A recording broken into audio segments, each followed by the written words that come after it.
चए थो मां ॼाणा थो तूं धारी आं, मां ॼाणा थो तूं धारी आं, मूंखे सिंध जी आं तूं प्यारी आं। तुंहिंजी ज़ात जुदा, हर बात जुदा, जज़्बात जुदा, फिक्रात जुदा।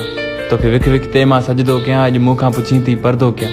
तुंहिंजे मासूम मिर्च जी साख खणा, तुंहिंजे गलड़नि तां मां बाख खणा। मुंहिंजे मन में ॾाढी ऊंध आ ऐं दिलि जो सहन अंधेरो आहे। मुंहिंजे मन में ॾाढी ऊंध आ ऐं दिलि जो सहन अंधेरो आहे।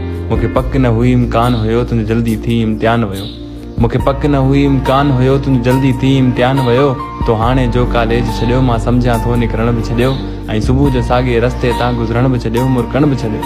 दस्तो सां हाणे कीअं मिलां, दस्तो सां हाणे कीअं मिलां, किथे बीहां, कीअं ॾिसां, ख़त तोहफ़ा गिफ्टूं कीअं ॾियां। ईअं दिलि खे वम वकोड़े विया, ॼण ॻोठ खे फौजी घेरे विया।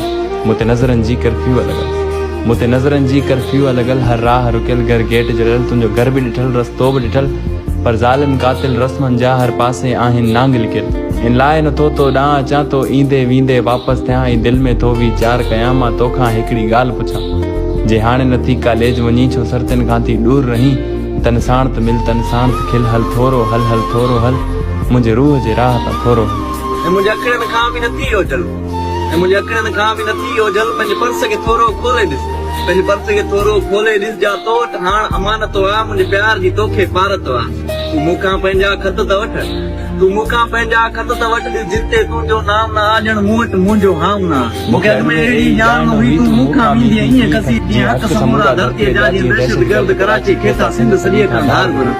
ही रीतनि जा रखवाल सभई था तोखे मूंखां हीअं चिननि, प्यार दुश्मन दुनिया में सभु आदिल थिया, इंसाफ़ न थियो, हिकु प्यार जो ॾोह बि माफ़ न थियो, ॿियो तोखे मूंखां धार कयो, ॼण टालीअ मां कंहिं गुल छिनो।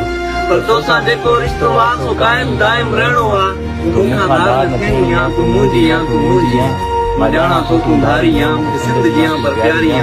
मां ॼाणा थो तूं धारी आ, मूंखे सिंध जी आ पर प्यारी आ।